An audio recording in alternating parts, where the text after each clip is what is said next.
tingnan mo nga naman. Buhay ka pa pala. Oo nga eh. Samantalang ikaw, mamamatay na. Ano? Teka nga, ba't ba ang angas mo? Ano, matapang ka na? Huwag mo akong hahawakan gamit ang marumi mong kamay. Hindi mo magugustuhan kapag binali ko yan. Maninikip ang dibdib mo. Taon 1988, Mindanao. Nais kong isalaysay ang isang kwento na ikinuwento lang din sa akin ng aking ama. Ipinapaalala ko lamang na ang kwentong ito ay maaaring kathang-isip lamang ng aking tatay o maaaring totoo. Ang kwentong ito ay akin ng kinalakihan, sapagkat nakikita ko sa kanya na habang ibinabahagi niya yon ay ramdam ko ang sakit na kanyang nararamdaman. Binata pa umano noon ang aking ama nang kanyang makilala si Elsa. Aniya, napakagandang babae noon at napakasimple lamang. Siya ang larawan ng babae na maaaring maging asawa. Mahinhin, mahiyain at higit sa lahat, mabait at magalang sa mga nakatatanda.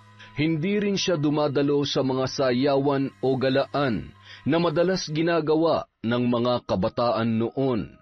Kapag wala siyang ginagawa ay nasa bintana lamang ito ng kanilang malawak na sala at nagbuburda. Minsan naman nakikinig lamang ng musika na kay sarap pakinggan. Tuwing hapon naman, nasa kanilang bakuran lamang at nagwawalis pagkatapos magdilig ng kanilang mga halaman. Bagong lipat lamang sila Elsa sa bayan ng aking ama. Kaya naman, bago siya sa paningin ng mga tao, lalo na't napakaganda ng dalaga. Ayon sa aking ama, ay galing pa sa Visayas ang pamilya ni Elsa na napadpad sa Mindanao, sapagkat nakabili ang kanyang tatay ng malawak na lupain doon. Mahiyain ang babae, kaya naman wala siyang masyadong kaibigan. Palagi lamang siyang mag-isa sa bakuran habang nagbabasa ng libro. Yun ang mga bagay na hinangaan ni ama sa kanya. Isang araw, naglakas loob si ama na batiin si Elsa. Noong una, akala niya ay suplada ito, ngunit napanatag ang kanyang kalooban nang ngumiti ang dalaga at binati rin siya. Magandang araw, Binibini. Gusto ko lang sanang makipagkilala. Ako nga pala si Edison. Diyan lang ako sa ikalimang bahay. Napansin ko kasi may bagong lipat dito sa bahay ng mga Bustamante. Magandang araw din. Elsa na lang ang itawag mo sa akin. Oo, kami nga ang bagong lipat dito at ikinagagala kita makilala. Sana magustuhan nyo dito. Sa katunayan, mababait naman ang mga taga rito, basta marunong ka lang makisama. Nasa ganoon silang pag-uusap nang bumaba ang mga magulang ni Elsa mula sa kanilang bahay. Sabi ni ama na una pa lang niyang makita ang mga magulang ng dalaga ay masasabi agad niyang mabubuti ang mga taong yun, lalo na ang haligi ng tahanan. Palagi kasi itong nakangiti, ngunit makikita mo pa rin sa kanyang muka ang pagiging istrikto at kagalang-galang. Magandang araw po, sir, ma'am. Ako nga po pala si Edison, anak po ako ni Kapitan Tomas. Nariyan lang po ang bahay namin. Pagturo umano ni Edison sa bahay nila na agad namang sinundan ng tingin na mag-asawa. Napapatango naman ang mga magulang ni Elsa habang tinatanaw ang bahay ng binata. Pumasok kayo kung gusto mong makipagkaibigan sa aking anak. Salamat ho kung ganun, sir. Huwag nang sir ang itawag mo sa akin. Pwedeng Tito Ernesto na lamang. Masyadong magalang at mukha pang mayaman kasi kapag sir. Wika ng tatay ni Elsa na ikinatawa naman ng aking ama. Bilang paggalang ay formal siyang nagpakilala sa tatay ng dalaga at nakipagkamay. Maghahanda lamang ako ng pananghalian. Dito ka na kumain, iho. Sige ho. mahirap pong tanggihan ng grasya. Tama ka, iho. O siya, umalis ka na, Ernesto, para pagbalik mo ay eksakto ng tanghalian natin. Alis po kayo, Papa? Oo, anak. Ako'y pupunta lamang sa munisipyo at magtatanong kung anong mga kakailanganin para sa pagpapalista natin sa barangay. Babalik din ako bago magtanghalian. Ambo! Tara na't samahan mo ako! Si Mang Ambo, yun umano ang kanilang katiwala kahit pa nung nasa Visayas pa lamang sila, at bibilhan din umano ito ng bahay ng ama ni Elsa para sa paparating nitong pamilya. O siya, maiwan ko muna kayo, ha? Magluluto lamang muna ako. Umakyat ang mama ni Elsa at naiwan lamang ang dalawa. Sa una ay nagkakahiyaan sila, ngunit kalaunan nakapagpalagayan din ng loob. Napahanga si ama sa galing magburda ni Elsa, kahit anong disenyo ay nakakaya niyang gawin. Grabe, ang tiyaga mo rin gawin yan, no? Kung ako, hindi ko siguro kaya yan. Nakasanayan ko na lang din kasi to. Bata pa ako nung matuto ako magburda. Kaya pala sanay na sanay ka na at parang ang dali na lamang para sa'yo. Gusto mong subukan? Naku, wag na. Baka masira ko pa yan. Nagtawanan ang dalawa at nagkwentuhan habang nagbuburda si Elsa. Napangiti naman ang ginang habang pinagmamasdan ang kanyang anak at ang kanilang bisita. Napapanatag na siyang kahit papaano ay may makakausap na si Elsa at nakikita naman daw umano niya na mabuting tao ang aking ama. Bagay na hindi nagkamali ang ginang sapagkat napakabait talaga niya. Lumipas pa ang mga araw, palaging nasa bahay ni na Elsa ang aking ama. Minsan, nagdadala siya ng pagkain at pinagsasaluhan nila yon sa hardin ng bahay ng dalaga. Minsan naman, prutas ang kanyang dinadala, di kaya'y manunood sila ng mga lumang palabas o makikinig sa radyo ng mga lumang kanta. Tuwing araw ng linggo, sumasabay na si ama na magsimba kina Elsa, bagay na ikinatuwa ng aking lolo at lola. Ngunit mayroong kasabihan na hindi lahat ng tao ay magugustuhan ka, dahil ang hindi alam ni ama at ni Elsa may lihim palang nagagalit sa dalaga. Walang iba kundi si Joanna. Ayon pa kay ama, si Joanna umano ay matagal nang may gusto sa kanya, ngunit kahit kailan ay hindi niya yon natipuhan, dahil hindi katulad ni Joanna ang kanyang gusto. Ayon pa kay ama, si Joanna yung tipo ng babae na sanay sa layaw, mahilig sa paggala, inuman, sayawan at malakas manigarilyo. Siya yung tipo ng babae na para sa lahat, kung sino-sino ang kasama at paiba-iba ang kasintahan. Isang araw, ayon kay Lily na anak ni Mang Ambo at ayon din sa mga nakasaksi, nasa plaza noon si Elsa kasama ang anak na dalaga ni Mang Ambo na katiwala nila mula pa sa Visayas. Dumating na kasi ang pamilya nito. Nakaupo lang si Elsa sa lilim ng isang puno habang pinagmamasdan ang dalagang anak ni Mang Ambo na naglalaro kasama ang alaga nilang aso. Nakita nila umanong lumapit si Joanna sa dalaga kasama ang ilan pa nitong mga kaibigan, at agad nilang pinalibutan si Elsa, bagay na ikinagulat ng dalaga. Ikaw pala yung sinasabi nilang bagong lipat dito. Oo. Magandang araw sa inyo. Hoy, wag mo nga akong artehan ng ganyan. Aba, maganda ka lang naman kasi maputi ka. Hoy, babae na akala mo si Birheng Maria kung kumilos, pwede mo bang layuan si Edison? Ha? Bakit?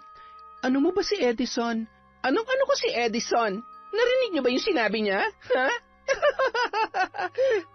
Nagtawanan ang buong grupo ni Joanna habang ang iba ay hinila ang buhok ni Elsa. Mahaba kasi yon at medyo kulot, at palagi niya yung pinupusod gamit ang laso na iba't iba ang kulay. Tinatanong mo ako kung ano ko si Edison? Hoy, ako lang naman ang kasintahan ng lalaking hinaharot mo. Naintindihan mo? Kasintahan, ngunit wala namang sinasabi sa akin si Ed. Hinawakan ni Joanna si Elsa sa pisngi ng mahigpit, bagay na ikinangyuy ng dalaga dahil sa sakit, habang si Joanna naman halos lumuwana ang mga mata dahil sa galit. Hoy, kailangan pa bang sabihin sa'yo ni Edison? Heto na nga ako. Ako na nagsasabi sa'yo. Huwag mo akong ginagalit dahil kayang-kaya kitang tirisin. Iwasan mo si Edison. Naintindihan mo? Pagkatapos noon ay itinulak niya si Elsa. Makikita sa pisngi ng dalaga ang pamumula. Agad naman na lumapit si Lily kay Elsa at sinaway sila Joanna na muling ikinagalit ng babae. Hoy, kabago-bago nyo lang dito sa lugar namin, ang tatapang nyo na? Bakit? Saan ba kayo nang galing? Sa Sikihor. Nang marinig yon, ay napaatras si Joanna at ang kanyang mga kasama. Dali-dali silang tumakbo papalayo habang si Lily ay nakatingin lang sa kanila. Nang mawala sila Joanna, ay agad na tinanong ni Elsa si Lily na kung bakit niya yun sinabi. Sinagot naman siya agad ng dalagita at sinabing hindi siya yon.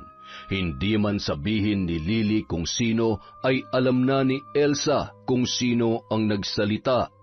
Napangiti siyang isipin na kahit papaano ay hindi siya pinababayaan ng taong yun. Nang malaman ng aking ama ang ginawa ni Joanna, ay agad siyang nagtungo sa bahay ng babae. Ang pamilya ni Joanna at ng aking ama ang mga kilala na may kayang pamilya sa lugar na yon. Nung wala pa sina Elsa ay si Joanna ang pinakamayaman. Ngunit nang dumating ang kanilang pamilya ay natalo ng triple sa yaman nila ang angkan ng ama ni Joanna.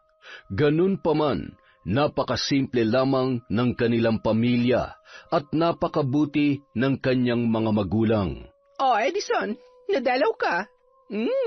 Aminin mo na miss mo ako, di ba?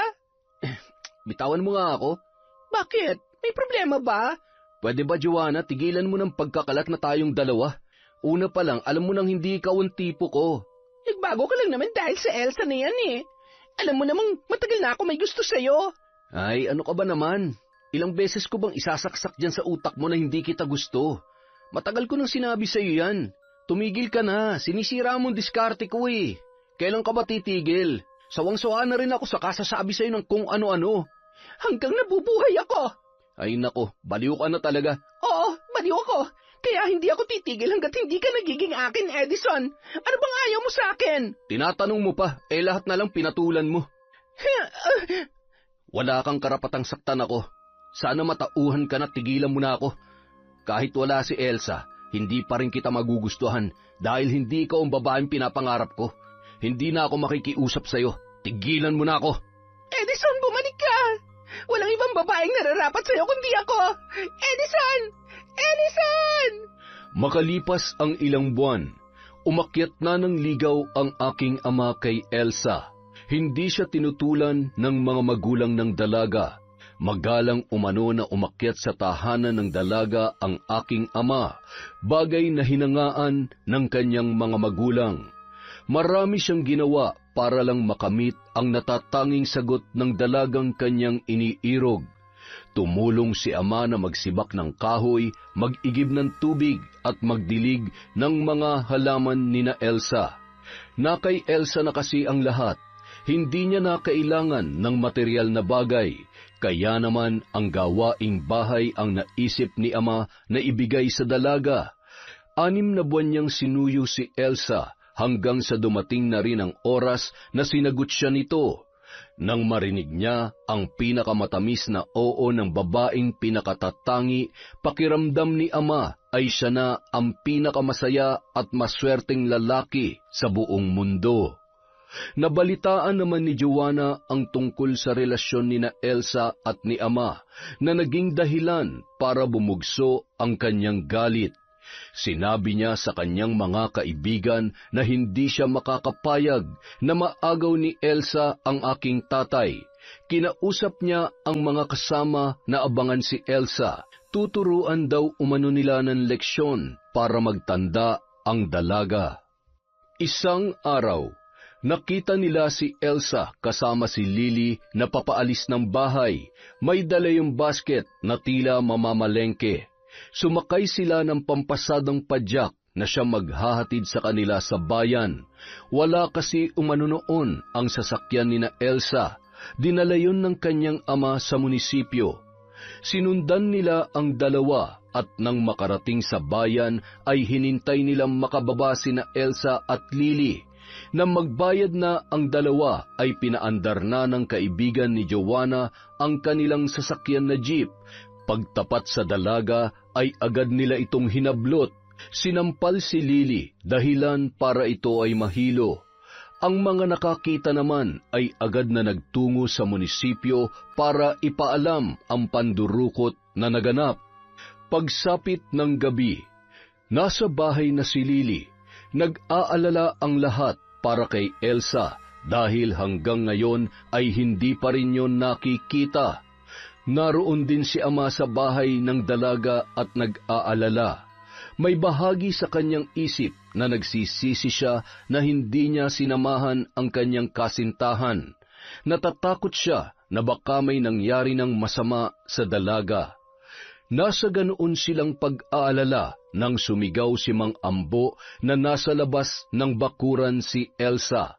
Nakaupo ito at napakagulo ng kanyang buhok. Maraming pasa ang katawan. Elsa, anak, ano nangyari sa'yo? Diyos ko, anak, ano nangyari? Bakit ka nagkaganyan? Sabihin mo, sino may gawa nito sa'yo? Tanong ng mga magulang ni Elsa, ngunit wala silang nakuhang tugon buhat sa dalaga. Ang aking ama naman ay naiiyak na napatingin sa kanyang pinakamamahal na kasintahan. Mahal ko, sino may gawa nito sa'yo? Sabihin mo, ako mismo ang pupunta sa kanila. Anak, sabihin mo kung sino may gawa nito. Magsalita ka. Elsa, ano ba talaga nangyari? Sino may gawa nito sa'yo? Ngunit kahit anong pilit nilang tanong sa dalaga ay tahimik lamang ito at hindi umiimik. Sa sobrang pag-aalala ay nagpatawag na ng doktor ang ama ng dalaga na si Mang Ernesto. Kinakabahan sila sa inaasal ng babae. Nang makarating ang doktor ay agad niyang sinuri si Elsa. Napabuntong hiningang napapailing na lamang ang doktor pagkatapos niyang suriin ang dalaga. Ayon sa aking ama, sinabi ng doktor na matindi ang naging trauma ni Elsa. Nakitaan din niya ng mga pasa ang dalaga, mga sugat sa likod na tila hinataw ng kung anong latigo dahil sa pamumula at pagdurugo ng kanyang likod. Nang marinig ni ama ang sinabi ng doktor, ay napakuyom ang kanyang mga kamao at pigil ang galit na lumapit kay Elsa. Hinawakan niya ng mahigpit ang kamay ng dalaga. Sino may gawa sa iyo nito, mahal ko? Sabihin mo sa akin. Sabihin mo na may suplong natin sa pulis. Hindi tama itong ginawa nila sa iyo. Mahal, magsalita ka na. Anak, sabihin mo na sa amin. Na masabi na namin sa mga alagad ng batas, nakikiusap ako sa iyo. Hayaan niyo na lang muna akong mapag-isa. Tumayo ang dalaga at nagtungo sa kanyang silid. Inalalayan siya ni Lily, na iwang walang imik noon ang aking ama at ang mga magulang ni Elsa. Tito, hindi ako papayag na hindi maipaghiganti si Elsa. Kailangan ko malaman kung sinong walang hiyang gumawa nito sa kanya.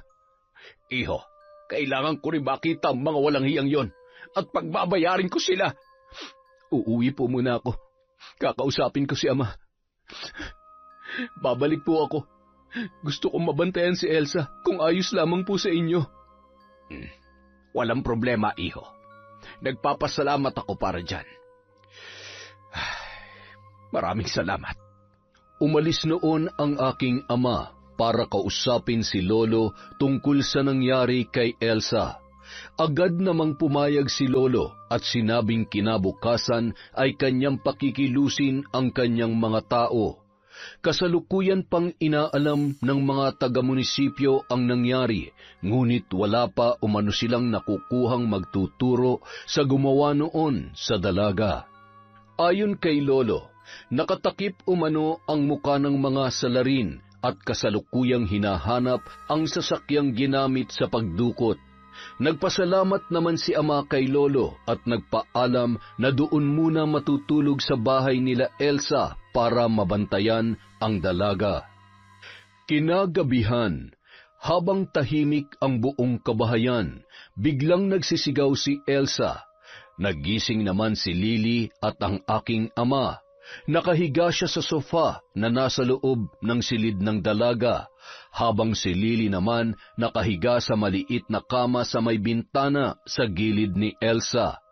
Agad naman silang bumangon at dinaluhan ng dalaga. Siya naman pagpasok ng kanyang mga magulang na sila Mang Ernesto at Aling Jessica. Tama na! Pagsisisihan yung ginawa niyo sa akin! Magbabayad ka! Aray! Aray ko! Tama na! Tama na! Ano nangyayari? Anak, sabihin mo sa amin, ano ba talaga nangyari? Anak ko, pakiusap! Mahal, naririto kami. Huwag ka matakot. Mga walang hiya kayo! Ang sasama ninyo! Ernesto, anong gagawin natin? Elsa, sino ba talaga may gawa nito? Sinisiguro kong pagbabayaran nilang lahat. Diyos ko, ano ba nangyayari sa aking anak? Mahal ko, nakikiusap ako. Sabihin mo na sa amin. Ayon kay Ama, nagsisigaw si Elsa habang hinahagod ang sarili na tila ba may inaalis sa kanyang katawan. Nagtataka sila sa inaasal ng dalaga. Palagi umano itong takot at sumisigaw na tila may nananakit sa kanya. Isa lang ang naisip ni Ama nung mga panahon na yon. Kailangan niyang malaman kung sino ang dumukot kay Elsa. Hindi niya mapapatawad ang taong yun. Tama na! Wala naman akong ginagawang masama sa inyo! Sino ba kayo? Sino kayo? Ikaw, sino ka? Wala akong kasalanan sa'yo. Bakit mo itong ginagawa sa akin? Iyak ni Elsa na parabang nagpupumiglas. Nakadipa ang kanyang dalawang kamay na tila ba may humahawak. Habang pinapadyak ang kanyang mga paa, napaiyak na lamang si Aling Jessica at agad na niyakap ang anak nang magsusumigaw ito na tila nasasaktan habang ibinubuka ang kanyang mga hita. Si Ama naman napasuntok sa pader dahil alam na niya ang nangyari kay Elsa base na rin sa ikinikilos nito. Mga hayop sila. Kapag nalaman ko kung sino sila, hindi ko sila mapapatawad. Umanda sila sa akin. Dinungisan nila ang aking anak. Inalagaan ko't minahal, ngunit binaboy lamang nila.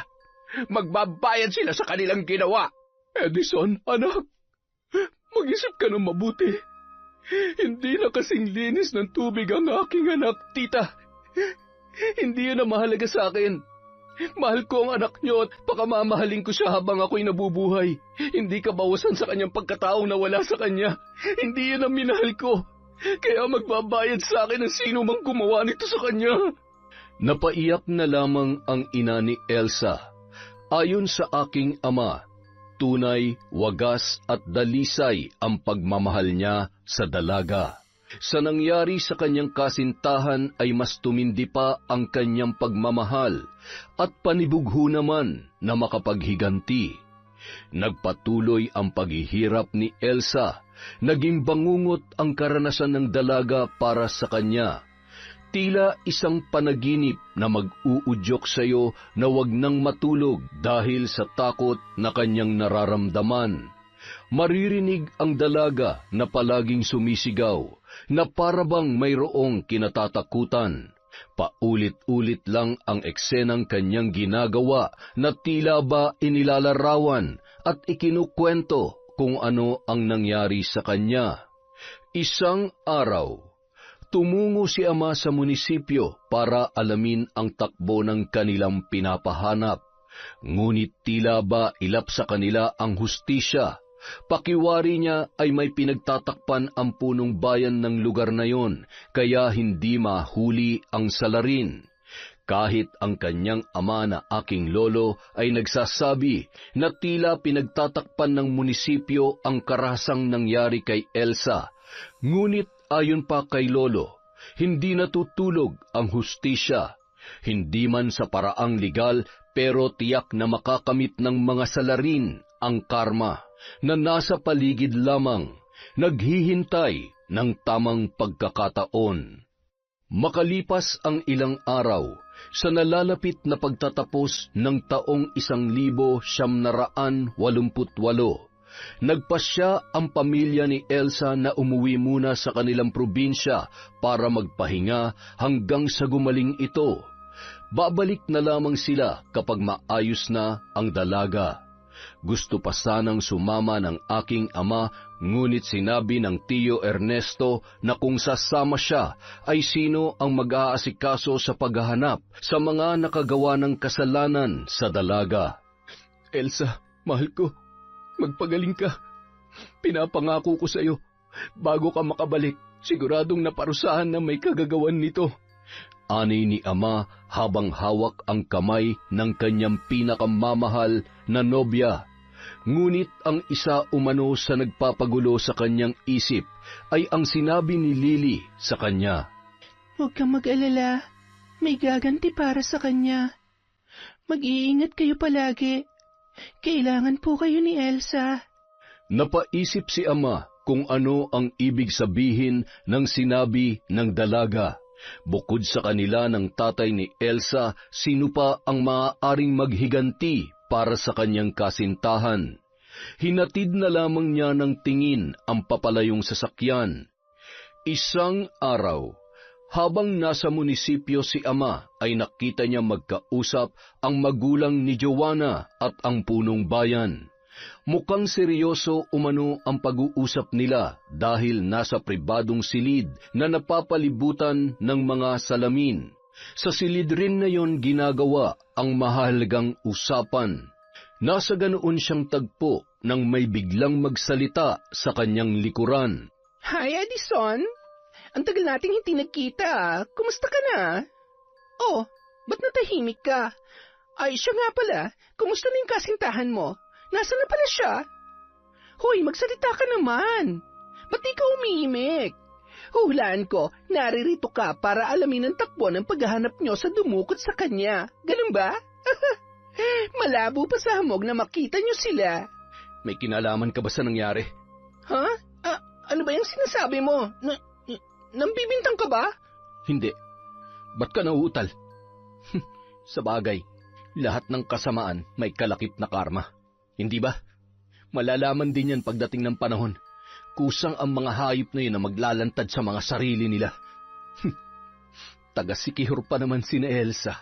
Baka mamaya may lahing mambabarang yun. Umuwi si Elsa at ang pamilya niya sa Sikihor. Naku, baka mamaya ipabarang nila mga hayop na yun. Kawawang mga bata. Ayon kay ama, hindi umano nakaimik si Joanna at nakita niya na lang na namumutla. Malakas ang kanyang kutob na may kinalaman si Joanna sa nangyari at ipinagpasa Diyos niya na lamang ang lahat. Oh, natahimik ka. Ba't namumutla ka? Hindi ba ang saya-saya mo lang kanina? Ano, tatawag na ba ako ng doktor? Hindi na. Siya, sige, aalis na ako.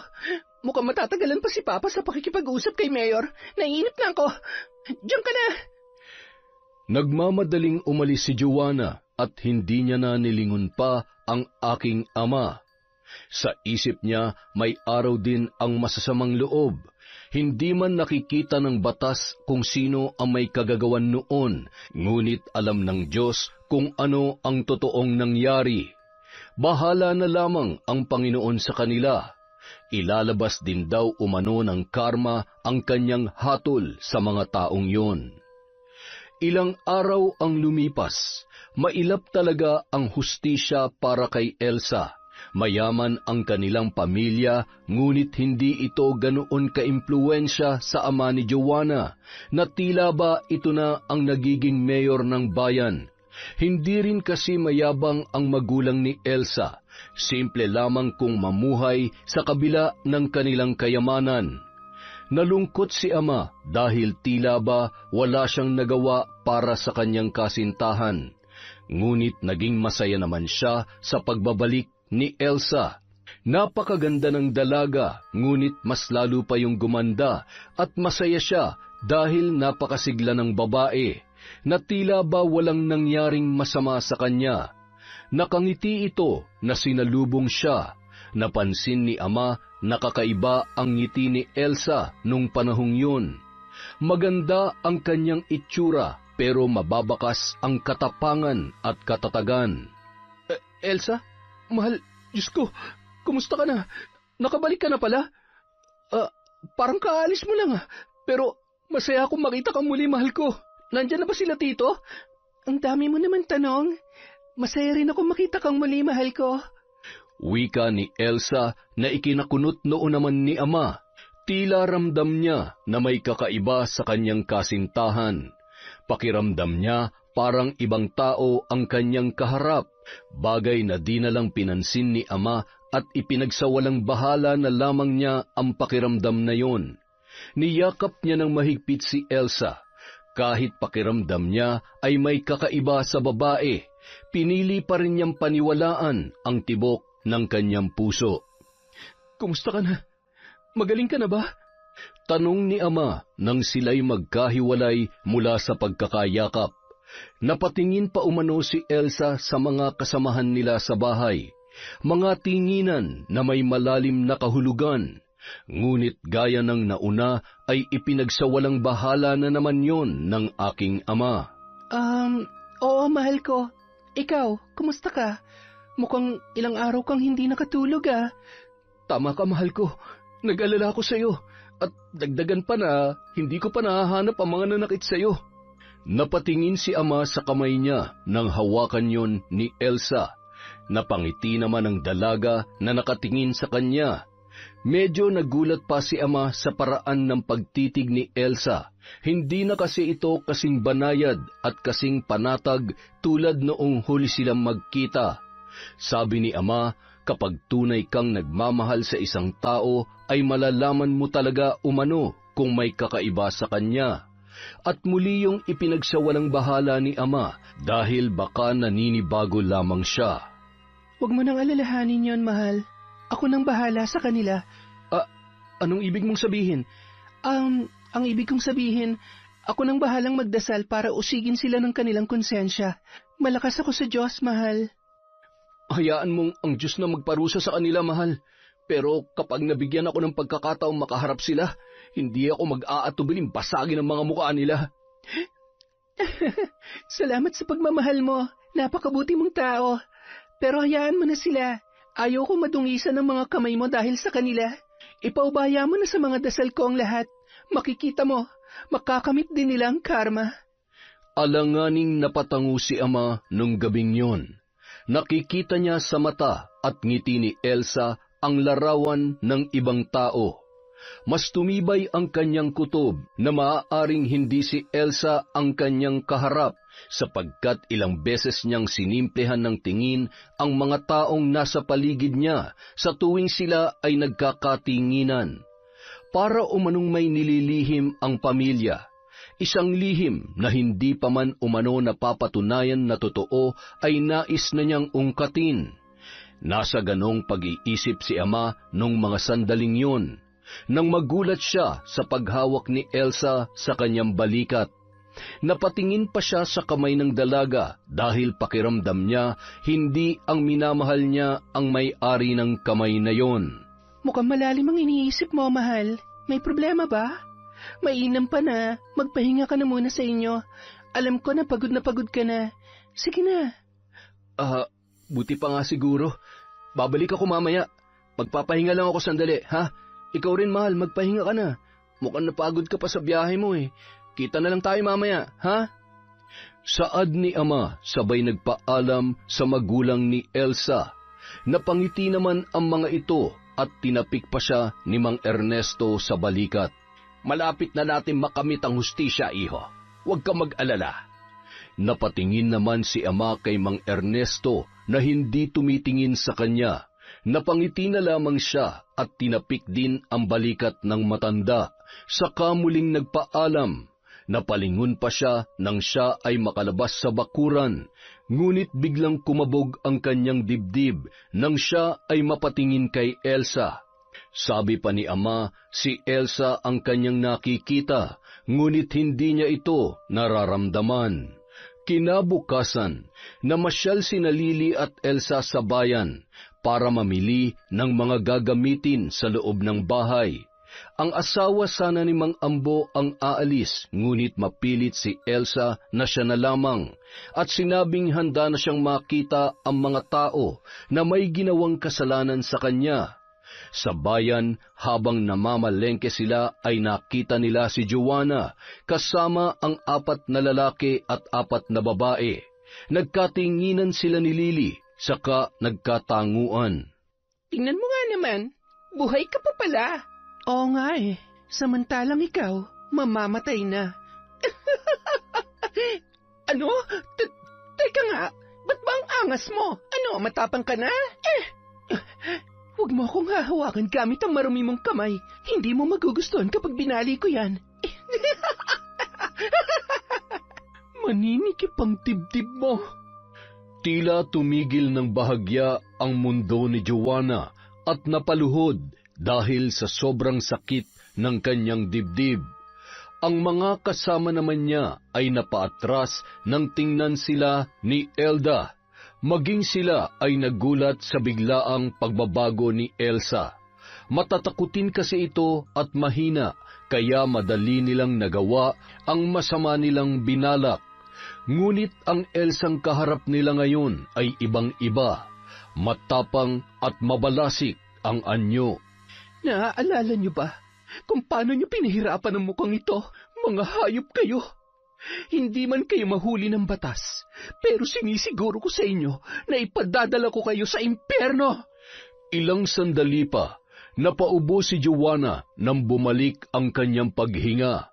Pinalo-palo pa niya ang kanyang dibdib dahil sa ilang segundong paninikip noon. Naluluha siyang napatingin sa nakangising si Elda. Nakakatakot ang mga ngiti nito na nagdudulot ng kilabot. Si Elda ay walang iba, kundi ang kakambal ni Elsa. Iisa-isahin ko kayong lahat, at para hindi makapagsumbong ang mga kasama mo, aalisan ko sila ng boses. Oras na ng paniningil. Nagkamali kayo ng pinangga. Saad niya sabay tingin sa mga kasama ni Joanna. Napaatras ang mga yun, dala ng takot sa inaasal ng inaakala nilang si Elsa. Kakaiba kasi ang tapang na ipinapakita nito. Mawawalan kayo ng boses hanggang sa matapos ang araw ninyo sa mundo. Natakot ang kanyang mga kaharap dahil ang akala nila ay dinadasalan sila ni Elsa. Lalo pat napapabalita na galing ngayon ng Sikihor. Napaatras ang mga kasama ni Joanna dahil sa takot, habang nakatingin ng matalim sa kanila si Elsa, samantalang ang babae naman ay nakangisi lamang. Naaalala mo ba kung paano niyo sinaktan ang mukhang ito? Wala kayong awa na babuyin ang mukhang ito. Ngayon, maghanda kayo sa paniningil ko. Hindi ako titigil hanggat hindi ko nakakamit ang tamang hustisya. Ano bang pinagsasasabi mo? Wala akong alam dyan. Sige lang, magsinungaling ka pa. Sumigaw ka dahil yan ang huli magiging boses mo. Isusumbong kita sa daddy ko. Makikita mo. Yan ay kung makakapagsumbong ka pa. Ito ang tandaan mo. Uubusin kong lahi mo nang hindi na kayo pamarisan pa. Ipapatikim ko sa inyo ang ginawa niyong kawalang hiyaan. Napaluhan na lamang si Joanna dahil sa kakaibang ipinapakita ni Elsa. Matapang at tila walang takot na makikita sa kanyang mga mata ang nakakakilabot na pagkatao. Humanda ka na sa kaparusahan ko. Kayong lahat, Mga anak kayo ng demonyo! Kung marunong ka magdasal, gawin mo na. Nang sa ganon ay mapatawad ka sa kasalanan mo bago ka kainin ng lupa at mga uod. Napaiyak na lamang si Joanna habang nakatingin sa babaeng panay ang tawa sa kanilang harapan. Nakatitig ang mga tao sa kanila, ngunit wala ni isa ang umiimik. Walang gustong tumulong sa grupo ni Joanna. Pagmasdan niyo ang mga taong to. Mga anak mayayaman kuno, ngunit wala namang mga silbi sa mundo. Mga walang kwentang kabataan na puno ng kasamaan. At lahat ng yon ay dahil sa inggit ng isang walang kwentang tao. Hindi mo kasi kayang pantayan ang mukhang ito, kaya mas pinili mong sirain ang buhay at ipahalay. Kung hindi maibibigay ng batas ng tao ang hustisya na nararapat para sa mukhang ito, ako mismo maglalantad nun sa lamesa ng mga taong halangang kaluluwa. Mamamatay ka! Tandaan mo yan! Hindi ko si Elsa! Mga kababayan mambabarang yan! May lahi sila mambabarang! Kung totoo man ang sinasabi mo, hindi ako nambabarang na mabuting tao. Ang binabarang ko ay yung mga taong mapanlamang, mapang-abuso at mga matapobre. Saad ng babae sabay alis. Nagsisigaw si Joanna, ngunit kalaunan ay naubo na lamang siya. Pinagtitinginan siya ng mga tao. Wala ni isa na gustong tumulong sa kanila. Hinayaan lamang siyang maglupasay sa kalsada. Kilala kasi ang pamilya ni Joanna na malulupit at mapagmataas sa kanilang bayan, kaya naisip lang din ng mga naroroon na nahanap na nila ang kanilang magiging katapat. Diyos ng kadiliman, dinggin niyo ang aking panalangin at pagsusumamo. Dasal ng dalaga na nasa silid at napapalibutan ng mga itim na kandila at mga santo na di malaman kung anong klaseng nilalang. May hawak rin siyang bungunang sanggol. Nakataas ang kanyang kamay habang taimtim na nananawagan sa tinatawag niyang Diyos ng kadiliman. Si Lily naman ang nais ng gabay na magserbisyo sa kanya na agad namang sinunod ng dalaga. Habang nananalangin ang kanyang senyorita, ay siya naman ang taga-abot ng mga inuutos nito. Nasa kalagitnaan sila ng orasyon nang biglang kumatok ang kanyang ina, na naririyan umano sa labas si ama at nais niyang makita si Elsa.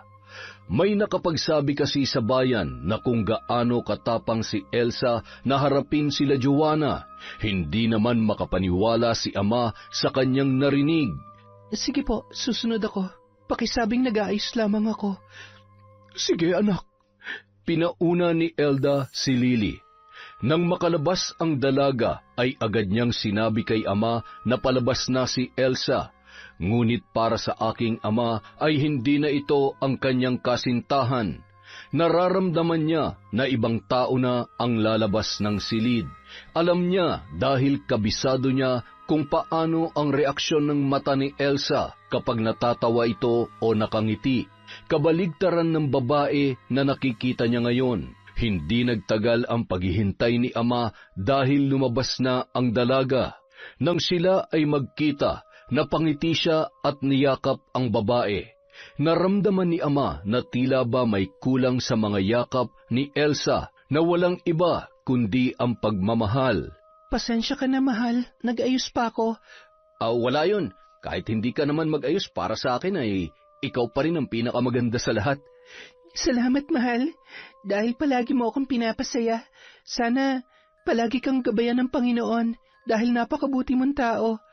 Hindi naman masyado, mahal. May kasamaan din ako dahil gusto ko na maipaghiganti ka. Nang sabihin yun ni ama, nagkatinginan ang pamilya ni Elsa. Alam niyang may tinatago ang mga yon sa kanya, at kung ano man yon ay yon ang kanyang aalamin. Ramdam niya na may itinatago sila sa kanya, lalo na sa pagkatao ni Elsa, dahil ngayon matapang na ito at kakaiba buhat nung umuwi mula sa kanilang probinsya. Mahal, sinabi ko naman sa'yo, hayaan mo na lang sila sa aming pamilya. Huwag kang gagawa ng ikakapahamak mo. Hayaan mong kami na lang. Elsa, lagi mong tatandaan na mahal kita ha. Ikaw ang buhay ko. Ikaw ang mundo ko. Nung makilala kita, nasabi ko na sa sarili kong hindi na ako magmamahal ng iba. Ikaw lang. Napangiti naman ang babae sa sinabing yon ni ama. Masuyo niyang niyakap ang kanyang kasintahan. Ipinaramdam niya kay Elsa na dalisay ang kanyang pag-ibig at walang kahit anong salita ang pwedeng maihambing sa kanyang nararamdaman. Sa pagyakap naman ni Elsa, tila wala yung kahulugan, walang laman at walang nararamdamang pagmamahal. Napaiyak pa noon si ama sa pag-aakalang nanlalamig na sa kanya ang babae, o baka dahil lang sa pinagdadaanan niya at naisip niya rin na pare-pareho lamang ang mga lalaki. Oo nga pala, may sasabihin ako kaya ako pumunta. Sa bayan kanina may nakapagsabi sa akin na nakainkwentro niyo raw sila Joanna. Muling nagkatinginan ang babae at ang kanyang pamilya. Pagkuway na patingin siya kay Lily. Napangiti naman agad si Elsa sa kanya at bahagyang tumawa. Oo, takot na takot nga sila kanina eh. Nagulat siguro kung bakit ako lumaban. Hindi naman pwede na manahimik na lang ako, di ba? At siya naman ang nauna. Sinabihan niya ako na buhay pa raw pala ako. Masaya ako na natututo ka ng lumaban. Pagkatapos nilang mag-usap, nagpaalam na si ama sa kanila. Pupunta pa sila ni Lolo sa munisipyo dahil may mga reklamo daw silang natanggap. Nagtungo roon ang mga magulang at kaibigan ni Joanna sapagkat hindi raw makapagsalita ang kanilang mga anak, bagay na kanilang ipinagtataka ni Lolo. Habang kinukwento ni ama ang sinabi ni Lolo ay napapangiti na lamang ang dalaga. Pagkatapos noon ay pumasok na sila sa kwarto. Nagsindi si Lily ng mga kandila at inayos ang larawan ng mga taong nais barangin ng kanyang amo. Sanay na rin si Lily sa mga ganoong senaryo dahil sa lugar na kanilang pinanggalingan ay mas marami pang mas malala sa kanyang senyorita. Nagsimula ng manalangin ang babae sa Diyos ng kadiliman para siya ay pakinggan. Habang paulit-ulit niya yung binibigkas, ay palakas naman ng palakas ang hangin. Ito ay senyales na tinutugon na ng kasamaan ang kanyang orasyon. Parusahan mo ang mga taong lumapastangan sa mukhang ito. Pagsapit ng 6:00, mararamdaman nilang paghihirap. Susuka sila ng sinulid. Hindi yung titigil hanggang umabot ng 7:00. Hanggang ang kanilang katawang lupa na ang siyang sumuko. Sigaw niya na sinabayan pa ng malakas na kulog at pagkidlat. Napakalakas na hangin ang maririnig mo sa paligid na magdudulot ng takot sa mga taong naninirahan sa buong nayon. Samantala, papunta si ama sa bahay ni na Joanna at sa labas pa lamang ay narinig niya na ang sigawan sa tahanan ng dalaga. Dali-dali naman siyang pumasok at naabutan niya ang mga katulong na natataranta. Tinanong niya kung ano ang nangyari. Ang sabi ng mga yon ay nagsuka umano si Joanna ng napakahabang sinulid. Nanlaki ang mga mata ni ama sa kadali-daling umakyat kung nasaan ang silid ng dalaga. Pagkakita niya kay Joanna ay halos masuka siya sa nakitang nakakapanlumong sitwasyon noon. Halos labas na ang mga mata nito kasusuka. Ang magulang niya naman ay panayang iyak sa di malamang dahilan kung bakit yon nangyayari. Nag-utos ang tatay ni Joanna na magpatawag ng doktor. Ngunit agad na sinabi ni ama na hindi doktor ang kailangan ng kanyang anak, kundi isang albularyo. Nagalit lamang ang tatay ni Joanna. Sinabi naman ni ama na nasa kanila na lang kung doktor ang kanilang ipapatawag. Ngunit kahit sinong doktor ay hindi mapapagaling ang karamdaman ng kanilang anak. Nasa inyo na po yan. Kung ayaw niyong albularyong gumamot sa kanya, hindi ko naman po kayo pipilitin. Ngunit gusto ko lang pong malaman niyo na walang kahit sinong doktor ang makakagamot sa kanya. Muling napaiyak ang ina ng dalaga dahil nang lumabas ang lahat ng sinulid ay may kasama na yung dugo. Namula ang kanyang mga mata na animoy may dugo na ring namuo. Napasigaw din si Joanna ng walang boses dahil sa sakit na kanyang nararamdaman. Natutuklap ang kanyang balat na animoy hinihila dahil nakikita na ang laman nito. Umalis si ama nang walang paalam. Nagtungo siya sa bahay ni Mang Juan, ang kilalang albularyo sa kanilang lugar. Dala niya ang larawan ni Joanna na ipinuslit niya sa tukador. Nais niyang patingnan ang dalaga para makatulong dahil alam niyang hindi talaga nito kailangan ng doktor. Sumakay siya ng sikad at nagpahatid sa bahay ng matanda. Sakto naman, hindi pa umaalis si Mang Juan. Oh, iho, napagawi ka rito. May pupuntahan po ba kayo? May gusto sana akong patingnan. Alam ko, kaya hinintay kita. Halika, pumasok ka sa loob. Salamat po. Sumunod na siya kay Mang Juan. Nagpalinga-linga pa si ama nang makapasok na sa loob. Maayos naman ang mga kagamitan ng matanda. Hindi ito katulad sa mga napapanood sa palabas na magulo ang bahay ng mga albularyo. Ang bahay ni Mang Juan ay nakaayos, lahat ng bagay ay nasa tamang lugar at napakaaliwalas ng loob noon. Tumuloy ka, iho. Halika, pasok ka. Dito tayo sa silid kung saan ko isinasagawa ang panggagamot. Maupo ka. Salamat po. Akin na yan dala mong larawan. Iniabot ni ama ang dala niya kay Mang Juan. Tiningnan naman yon ng matanda at pagkuway na pabuntong hininga. Napatingin siya kay ama. Tumayo si Mang Juan at nagsindi ng kandila. Inilibot niya sa larawan na dala ni ama at pagkuway kanyang dinasalan. Ilang minuto rin si Mang Juan sa ganoong tagpo. Nanginginig pa ang kanyang mga kamay at bibig sa pagdarasal. Binarang ang babaeng ito. Sinasabi ko na nga ba, kitang-kita ko kung paano siya sumuka ng sinulid eh. Yung balat niya parang, ay naku Diyos ko, hindi ko masikmura. Matinding barang ang tumama sa kanya at mas mahirap pang dadanasin niya sa mga susunod na araw. Hindi na magagamot ang batang yan. Marami nang nakatanim sa kanyang katawan at walang balak na magpatawad ang nambarang sa kanya. Bakit po siya binarang? Dahil sa kanyang kasalanan, dahil sa paghihiganti, meron silang sinaktan, pinagsamantalahan, at ang babaeng yon ay sobrang naghirap sa kamay nila, at ngayon ay patay na yon. Ano pong ibig niyong sabihin patay na? Tanong ni ama kay Mang Juan. Sabi ni ama na kinabahan siya dahil may pakiramdam siyang may kinalaman sa buhay niya ang babae. Walang iba kundi si Elsa. Ngunit nang maisip niya na si Elsa ay nasa bahay nito at malakas naman at buhay, medyo napawi ang kanyang pag-aalala.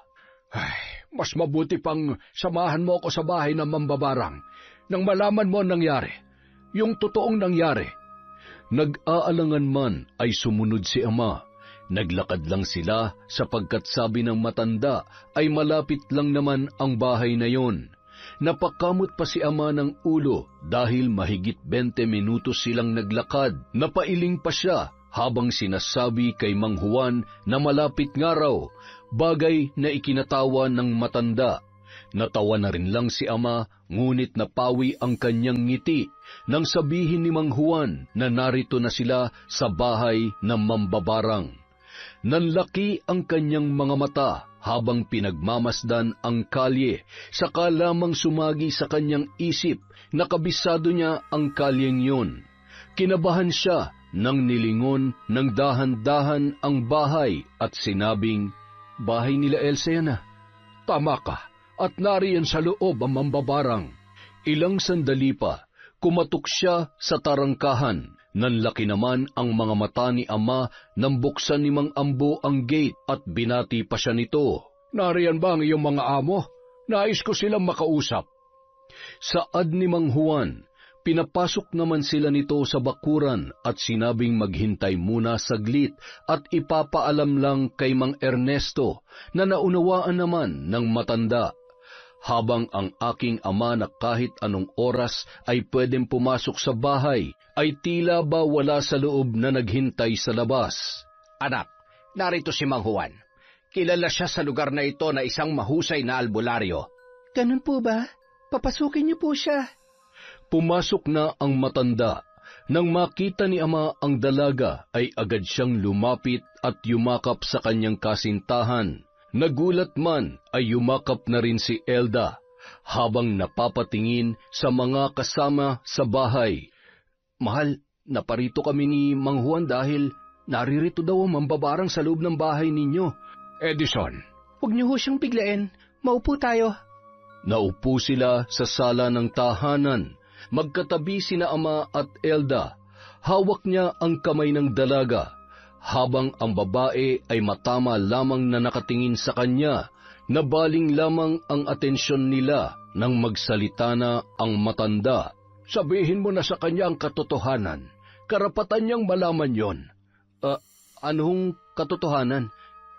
Ano ba yun, mahal? Ako na ang magsasabi. Iho, hindi na si Elsa ang katabi mo. Siya si Elda, ang kakambal ni Elsa. Nasaan po si Elsa? Sandali, ano ba nangyayari? Napatingin naman si Edison sa ina ni Elsa na umiiyak. Napaupo siya ng tila wala sa sarili sapagkat nalaman niya na ang katotohanan. Ngunit gusto pa rin niyang malaman kung ano ang nangyari kay Elsa, ang babaeng pinakamamahal at nag-iisang pinakatatangi niya sa mundo. Wala na si Elsa. Patay na siya. Patay na ang aming anak. Nung dinala namin siya sa probinsya, sa sasakyan pa lamang, Edison, yung tahimik siyang nakapikit sa likod nung araw na yon. Wala na siyang buhay. Napaiyak na rin si ama sa kanyang narinig. Napatingin siya kay Elda na walang imik. Kaya pala hindi na niya maramdaman ang init ng mga kamay ni Elsa dahil hindi na pala ang babaeng mahal niya ang kanyang nakakasama at nakakaharap. Nandito ako para ipaghiganti ang kapatid ko. Narito ako para singilin sila sa ginawa nila kay Elsa. Ang babaeng mahal mo, Edison, nakakambal ko at mahal na mahal ko. Walang awa nilang ginahasa ang kakambal ko. Sila ang pumatay sa kanya. Iha, hayaan nating ang batas ang magparusa sa kanila. Hindi makakamit ng kapatid ko ang hustisya. Dahil ang batas sa bayang ito ay nasa kamay ng mga taong masasama. Buhay ang kanilang inutang, buhay rin ang magiging kabayaran. Nanlumo ako na makita ko sa memorya ng kapatid ko ang kahayupan nila. Tayong may mga kakayahan lang na makita ang nakaraan, ang siyang mahihirapan kapag nakita yon. Alam ko sa unang tingin mo palang sa larawan, nakita mo na ang sinapit niya. At lahat ng nakita natin, walang batas na hatol dahil bulag ang batas sa mga katulad natin. Alam mo yan. Mang Juan, pakiusap sabihin mo na sa akin ang nangyari kay Elsa. Nang maunawaan ko kung karapat-dapat pa bang mapatawad si Joanna. Pakiusap, parang awa mo na. Iho, hindi madali ang naranasan ni Elsa sa kamay ni Joanna at ng kanyang mga kaibigan. Binaboy, hinalay, at pinaglaruan nilang bugbugin ang iyong kasintahan. Ikinuwento ni Mang Juan ang nakita niya nang pagmasdan niya ang larawan ni Joanna at kung ano ang nangyari. Namamalengke sina Lily at Elsa. Habang masaya silang naglalakad ay biglang dinukot si Elsa. Si Lily naman ay malakas na sinampal ng lalaking nakamaskara dahilan para siya ay mahilo. Nakita umano ni Mang Juan ang isang masukal na kagubatan. Doon dinala si Elsa habang nakapiring ang mga mata. Nagmamakaawa ang dalaga, ngunit tawa lang ang iginanti ng mga dumukot sa kanya. Isang babae ang lumapit para siya ay saktan, at ang babaeng yon ay si Joanna. Sino ba kayo? Anong kasalanan ko sa inyo? Hindi mo alam? Inagaw mo sa akin si Edison. Yun ang kasalanan mo. Joanna? Oo, ako nga. Saad ni Joanna sabay sampal kay Elsa. May pagkakataong sinasabunutan niya pa ito dahilan para mapangiwi ang kawawang dalaga. Puiset, girls, kayo nang bahala dyan. Nanggigigil talaga ako, baka hindi ko siya matansya. Lumapit naman agad ang mga babae at walang habas na pinagsasampal, pinagtatadyakan at pinagsusuntok si Elsa. Hindi pa sila nakuntento, pinalo pa siya ng kahoy at walang pakialam kung saan man siya tamaan, habang si Joanna naman ay aliw na aliw sa nakikitang pagpapahirap kay Elsa. Puno na ng pasa at dugo ang dalaga sa katawan, ngunit wala silang takot at walang awang nararamdaman. Tama na yan, tara na. Siguro naman ay magtatanda na siya. Teka, Joanna, pwede bang ibalato mo na sa amin yan? Kapag kasi hindi nabuo ang pagkababae niyan ay hindi na yan tatanggapin ni Edison. Manyak ka lang. Gagamitin mo pa si Edison. Bahala kayo. Basta ako, tapos na ako sa babaeng yan. Tayo na, girls. Pag-alis nila Joanna ay maririnig mo na lang ang sigaw ni Elsa. Binusalan nila ang bibig nito at walang awang hinalay. 4 silang nagpapalit-palitan sa dalaga. Ilang beses nila itong ginalaw hanggang sa magmadaling araw. Nang magsawa ay isinakay nila sa kanilang sasakyan at inihulog na lang basta sa tapat ng kanilang bahay. Hindi kinaya ni Elsa ang hirap na sinapit kaya uminom siya ng lason at namatay. Samantala, galit na galit si ama nang marinig ang kwento ni Mang Juan.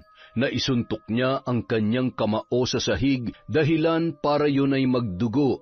Tumayo siya para sana sugurin ang bahay nila Joanna, ngunit pinigilan siya ni Mang Juan.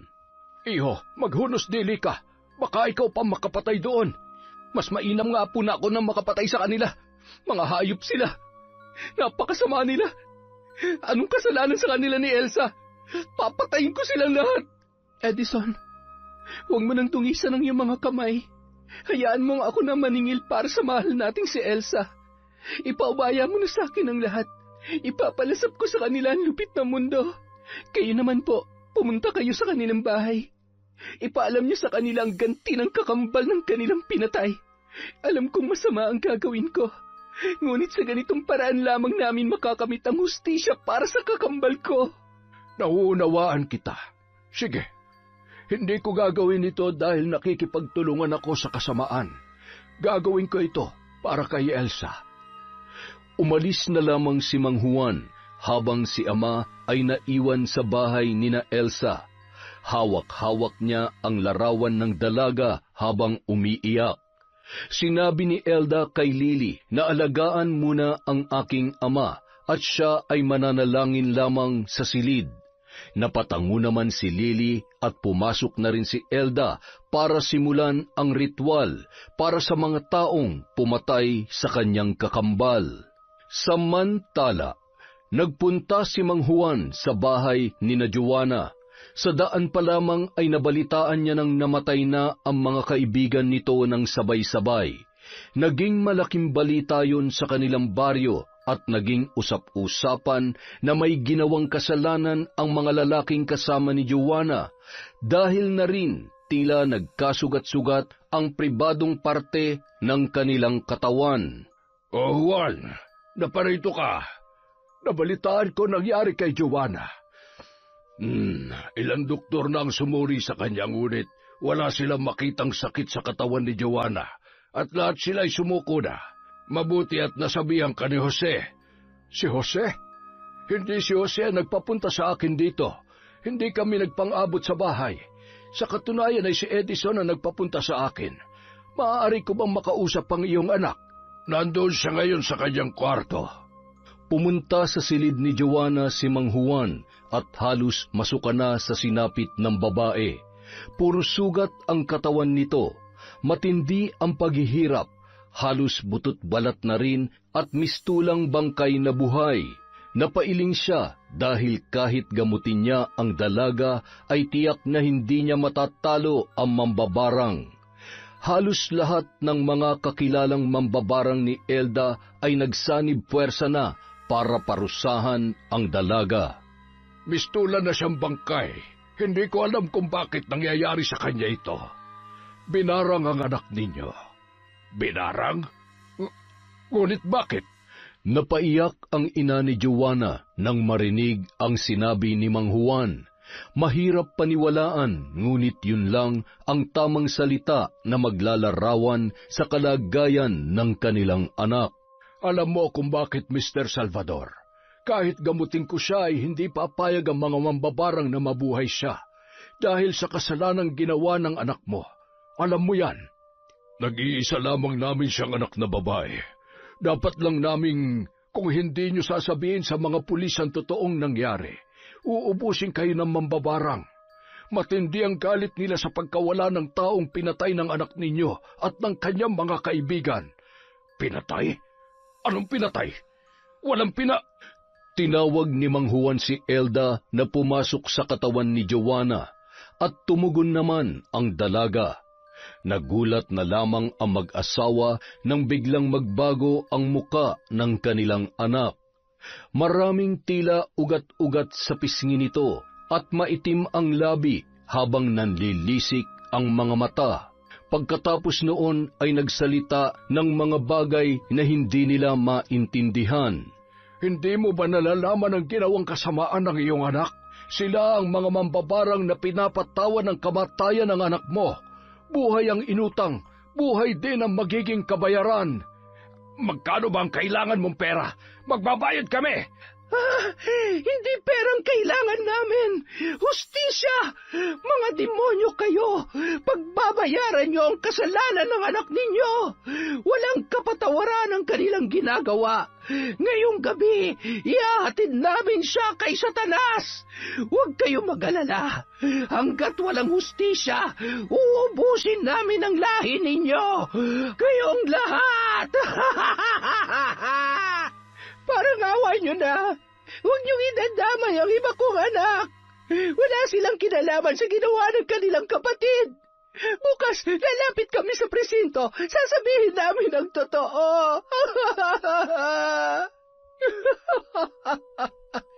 Ngunit huli na ang lahat para sa demonyong babaeng ito. Pag-isipan mo, dahil kung hindi mo tutuparin ang sinabi mo, uubusin ko ang lahi ninyo. Tandaan niyo yan. Pag-alis ni Elda ay nagsusuka si Joanna. Nagsisigaw naman si Mrs. Salvador nang makitang may lumabas na kung anong mga insekto sa katawan ng dalaga. Umiiyak yon habang binabanggit ang salitang mama na wala namang boses na lumalabas. Sinabi niyang sabihin na ang katotohanan sa mga pulis para hindi na sila madamay. Halos nagmakaawa na siya sa kanyang ama at sinabing siya ay hirap na. Napaiyak ang ginang nang muling magsuka ang kanyang anak at halos siya ay himatayin nang makitang ang isinusuka ni Joanna ay buhok na may kasamang sinulid. Kasunod ng mga yon ay isinuka niya ang kanyang maliit na bituka. Agad na isinara ni Mang Juan ang pinto at doon na naglupasay si Mrs. Salvador. Dinasalan ni Mang Juan ang pintuan at nilagyan ng selyo. Ito ay pangontra para hindi lumabas sa silid ang mga insekto. Huwag niyo yan bubuksan hanggat hindi pa sumasapit ang 7:00 ng gabi. Baka sa inyo mapunta ang sumpa. Ano mangyayari sa anak namin? Isinusukan niya na ang kanyang bituka.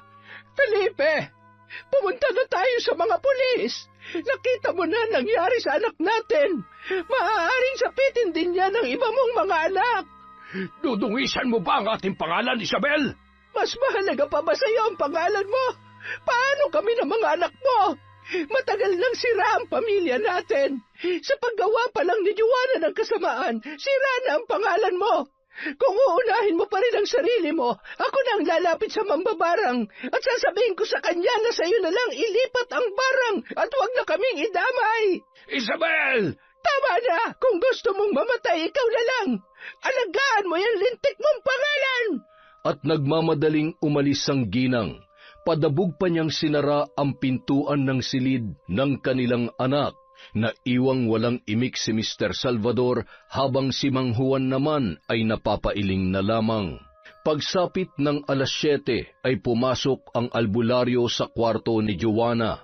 Nadatnan niya itong nakahiga habang nasa tabi nito ang mga isinukang buhok na may sinulid, kasama ang kanyang laman loob. Tinatawagan kita, Elda. Samantala, Kasalukuyan namang nananalangin si Elda nang marinig ang boses ni Mang Juan. Agad niya yung tinugon. Mang Juan? Elda, patahimikin mo na ang batang ito. Tapusin mo na ang kanyang buhay upang siya'y makapagbayad na. Hindi pa ako tapos sa pagpapahirap sa kanya. Huwag kang mag-alala. Kapag tinapos mo na ang kanyang buhay, makakamit mo na ang hustisya. Nasa ganoon siyang tagpo nang tawagin siya ni Edison. Nilisan niya ang katawan ni Joanna at hinarap ang aking ama. Ang kaninang nakakatakot niyang muka ay nagbalik na sa dating anyo. Elda, tama na. Natitiyak ko nahihirapan din si Elsa ngayon na nakikita kanyang nakalubog sa kadiliman ng kalahati ng katawan mo. Makakamit din natin ang hustisya, sinisiguro ko sa iyo. Anak, tama si Edison. Patahimikin na rin natin ang kapatid mo. Ngayon pa lamang ay nakamit na natin ang hustisya. Napatingin si Elda sa larawan ng kanyang kakambal na nakakwadro sa dingding ng silid kung saan niya isinasagawa ang ritual. Ito ang silid ni Elsa nung siya ay nabubuhay pa. Nakita niyang parang malungkot ang muka ng kanyang kapatid, bagay na kanyang ipinag-alala. Marahil ay tama sila. Hindi matatahimik ang kanyang kakambal. Sapat na siguro ang pahirap na yon kay Joanna at nakabawi na sila. Sige po, lumabas muna kayo't mapanganib para sa inyong gagawin kong panawagan. Napangiti si Edison, saka inayang lumabas ang mga magulang ni Elda. Napaluhod naman ang dalaga para manawagan sa mga mambabarang na tumulong sa kanya para maisakatuparan ang paghihiganti. Kinabukasan, napabalitang namatay na si Joanna at nalaman din ng lahat sa kanilang baryo na siya ang nagpagahasa sa mabait na si Elsa. Nang hinayang ang mga kapitbahay nila sa buhay ni Elsa, ngunit may natuwa sa pagkawala ni Joanna, sapagkat ayon sa kanila, salot umano sa bayan nila ang anak ni Mr. Salvador. Umalis sa bansa ang pamilya ni Joanna pagkatapos mailantad ang nangyari.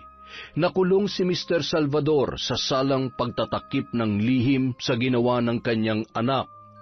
Samantala, si ama naman ay sumama sa lugar ni na Elsa para dalawin ang puntod ng kanyang namayapang kasintahan. Mahal kong kapatid, nandito si Edison. Dinadalaw ka niya. Mahal ko, napakalungkot ko na nawalay ka sa akin. Ang sakit na hindi man lang kita nakasama ng matagal. Mahal ko, alam ko dyan sa langit masaya ka na dahil nakamit mo ng hustisya na nararapat para sa iyo. Patawad, hindi kita nasamahan sa paghihirap mo. Hindi ko man lang nasilip sa huling pagkakataon ng maganda mong muka. Ang swerte mo, kapatid ko, dahil si Edison ang minahal mo. May balita ako sa iyo. Ikakasal na kami. Huwag ka mag-alala, mahal kong kapatid. Alam kong hindi kita mapapantayan sa puso ni Ed, ngunit pinapangako ko na aalagaan ko ang taong alam kong mahal na mahal mo. Mahal, tanawin mo kami mula sa langit at ipagdasal mo si Elda na siya'y patawarin ng Diyos dahil nagawa lamang niya yun para sa iyo. Hindi ko siya pipiliti magbago, ngunit ituturo ko sa kanya kung paano magmahal. Masayang umalis sina ama at Elda. Nagpakasal sila nung taong 1990 at noong taong din yon ako ipinanganak at pinangalanan nila na Edelsa. Naging masaya ang aming pamumuhay. Sina lolo at lola ay nagtungo sa ibang bansa at kami ang naiwan sa aming tahanan sa Pilipinas. Ngunit noong taong 2000 ay nagluksa ang aming pamilya sa pagpanaw ng aking inang si Elda. Ibinili niya kami kina Tita Lily at tinupad niya naman na ako ay aalagaan at mamahalin. Kami ay kasalukuyang nasa ibang bansa na. Ako, si Ama at si Tita Lily. Muling ikinasal ang aking ama 4 na taon, buhat nang mamatay ang aking ina. At ngayon, kasama ng aking mga kapatid ay masaya na kaming namumuhay dito sa ibang bansa. Yon, isang malupit na kwento na naman. Maraming salamat po ulit sa pagtsatsaga sa kwentong Enteng. At dahil dyan, meron ulit tayong shout-out. Simulan po natin kay Connie Cacalda. Hello po kay RV Tiong, kay Eugene Pineda, kay Mirasol Masuher. Hello po kay Rowena Saladino Lim. Hi kay Lira Luna, kay Jerlyn Batal, kay Jeneline Rodrigo, kay Amelia Namani from Israel. Hello po kay Janine and Bricks from Malolos, Bulacan, kay Elvira Ramos, kay Analu Barlita, kay Shagala Mary. Hello po kay Jovi Somoza, kay Michelle Cedron, kay Miss Maura, kay Christy Gaitan. Hello po kay Lady Dam. Hi kay Jennifer Sacris, kay Lynette Reparado. Hi kay Fernan TV, kay Domeng Ramos. Hi po kay My Honey. Hello kay Rachel Ignacio, kay Michelle from Saudi Riyadh. Hello po sa Gonzaga at Coronica family from Romelin Gonzaga. Hi kay Gemaline Orongan from Misamis Oriental. Hello po kay Andy Pasoke, kay Irene Canlas. Hi po kay Lenny Batayola. Hello kay Renalyn Dumayas, Relyama, kay Alfreda Alona. Hello po kay Miss Kiwi Official. Hello kay Joel Marasigan, kay Kel Rodis, kay Flor de Liza Esorio, sa Filipino MedTech, sa Princess Margaret Hospital Bahamas, from Cristiane Moncada. Hello po kay Connie Luz from Hong Kong, kay Lenang Sagara, kay Mariam Mangulamas. Hi kay Angelina Ignacio, sa Grefaldia at Imperial Family.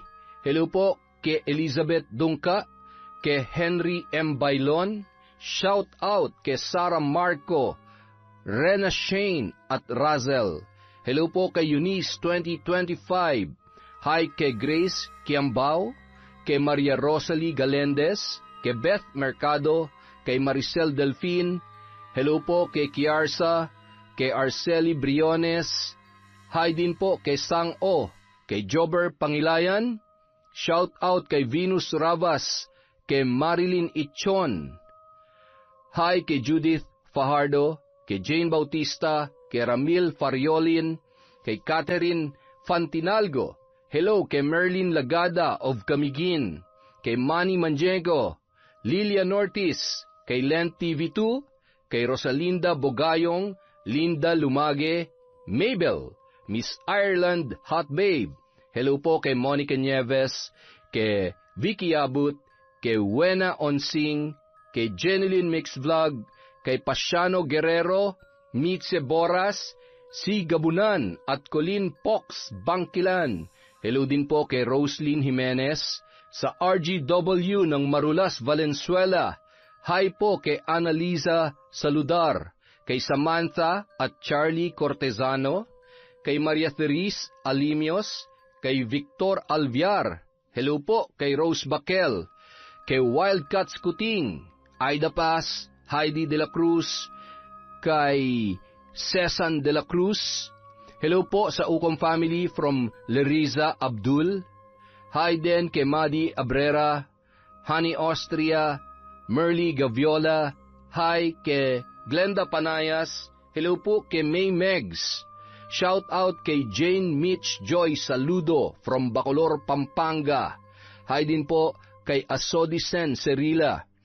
Hello kay Julius Del Rosario at kay Tess Aguilar. Para po sa mga hindi pa natin nabate, marami pa po tayong video, huwag kayong magtampo.